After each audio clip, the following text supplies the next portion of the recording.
Assalamualaikum warahmatullahi wabarakatuh. Perkenalkan, nama saya Dita Prastika Nengtyas dengan NIM 25020102 1144, Prodi Manajemen, mata kuliah Etika Bisnis. Nah, di sini saya ingin mempresentasikan tentang etika dalam manajemen sumber daya manusia atau SDM. Baik, di sini saya akan langsung saja menjelaskan etika dalam sumber daya manusia adalah seperangkat prinsip moral dan nilai yang menjadi pedoman bagi organisasi dan praktisi HR dalam mengelola hubungan dengan karyawan, mulai dari proses rekrutmen hingga pemutusan hubungan kerja. Etika ini memastikan bahwa setiap keputusan yang berkaitan dengan manusia di tempat kerja dibuat secara adil, transparan, dan bertanggung jawab. Nah, fungsi dari SDM itu memiliki posisi unik karena berperan sebagai jembatan antara kepentingan perusahaan dan kepentingan karyawan. Posisi ini menuntut standar etika yang tinggi karena keputusan yang diambil langsung mempengaruhi mata pencaharian, martabat, dan kesejahteraan orang lain. Nah, mengapa etika SDM itu penting? Yang pertama itu kepercayaan karyawan. Praktik yang adil membangun loyalitas dan engagement. Nah, yang kedua itu reputasi organisasi. Perusahaan yang etis lebih mudah menarik talent yang baik. Ketiga itu kepatuhan hukum, menghindari sanksi hukum dan tuntutan ketenaga kerjaan.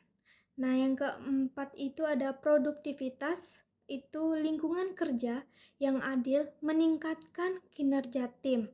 Nah, yang terakhir itu ada keberlanjutan bisnis, itu mengurangi turnover dan konflik internal jangka panjang.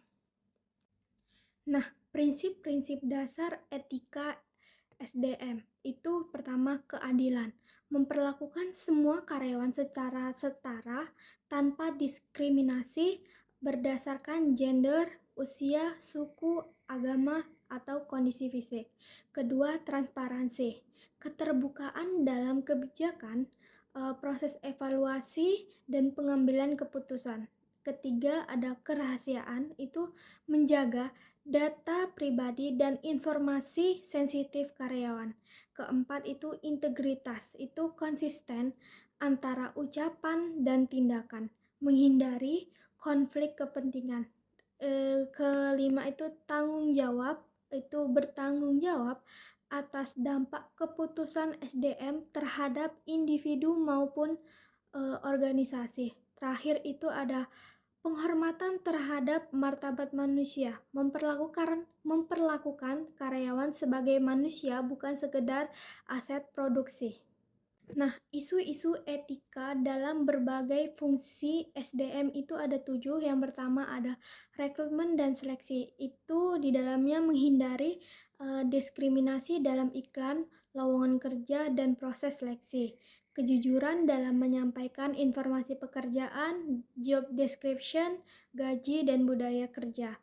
Tidak menyalahgunakan data pribadi pelamar. Kedua ada kompensasi dan benefit. Itu isinya ada kesetaraan gaji untuk pekerjaan yang setara. Ada transparansi, struktur gaji, dan sistem insentif. Dan yang terakhir, tidak mengeksploitasi tenaga kerja dengan upah di bawah standar. Nah, ketiga itu ada penilaian kinerja.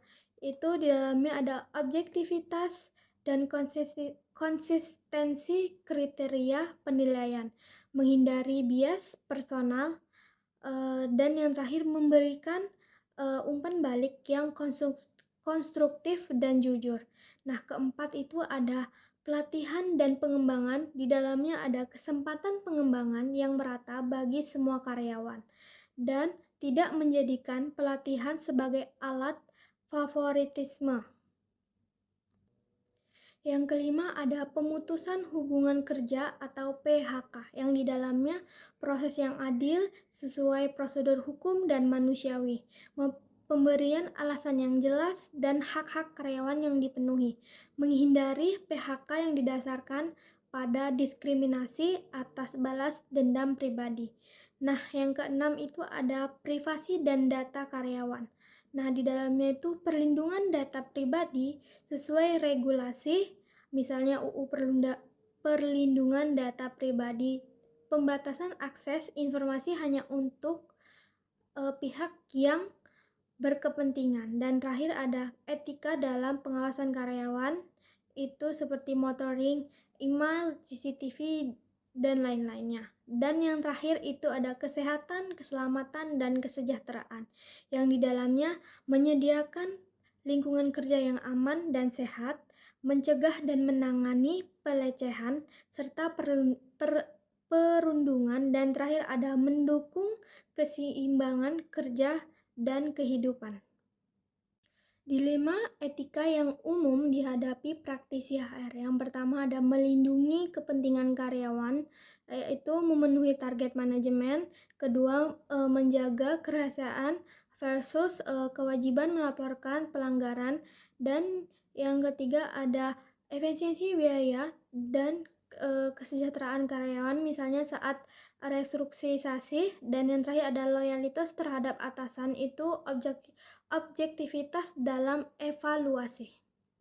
Nah, kode etik profesi HR itu banyak organisasi profesi HR memiliki kode etik formal, misalnya yang pertama ada SHRM, itu Society for Human Resource Management, itu menekankan integritas profesional, tanggung jawab hukum, dan keadilan. Yang kedua ada PMSM, itu Indonesia itu Perkumpulan Manajemen Sumber Daya Manusia, itu mengatur standar etik praktisi HR di Indonesia. Nah, kode etik ini umumnya mencakup yang pertama ada kepatuhan terhadap hukum ketenaga kerjaan, yang kedua ada menghindari konflik kepentingan, yang ketiga menjaga kerahasiaan informasi, yang keempat ada bertindak adil dan tidak diskriminatif, dan yang terakhir ini mengembangkan kompetensi profesional secara berkelanjutan.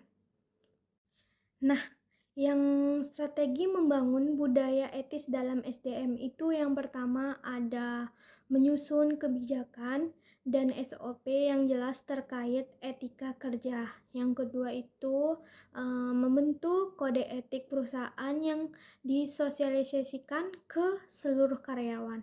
Yang ketiga itu menyediakan saluran pelaporan yang aman dan rahasia.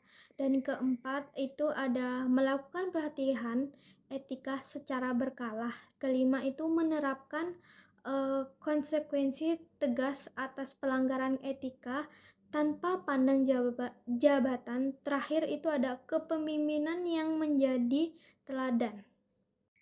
Nah, manfaat penerapan etika SDM bagi organisasi itu penerapan etika yang konsisten dalam pengelolaan SDM memberikan dampak positif yang dapat dirasakan baik secara jangka pendek maupun jangka panjang. Yang pertama, merasa terlindungi ketika berani melaporkan pelanggaran, misalnya kecurangan keuangan, tanpa takut dibalas dengan intimidasi. Yang kedua, karyawan merasa dihargai karena dinilai berdasarkan kinerja nyata, bukan kedekatan personal dengan atasan atau nepotisme. Dan yang terakhir itu ada mendapatkan kesempatan promosi yang sama antara karyawan pria dan wanita untuk posisi manajerial. Nah, untuk kesimpulannya, itu etika dalam sumber daya manusia bukan sekedar kepatuhan terhadap aturan, melainkan komitmen untuk mempertahankan manusia secara bermartabat di setiap tahap hubungan kerja. Itu praktisi HR itu memiliki peran strategis sebagai penjaga nilai-nilai etis organisasi yang pada akhirnya berkontribusi pada keberlanjutan dan reputasi jangka panjang bagi perusahaan. Sekian materi yang telah saya sampaikan. Mohon maaf bila ada kesalahan. Assalamualaikum warahmatullahi wabarakatuh.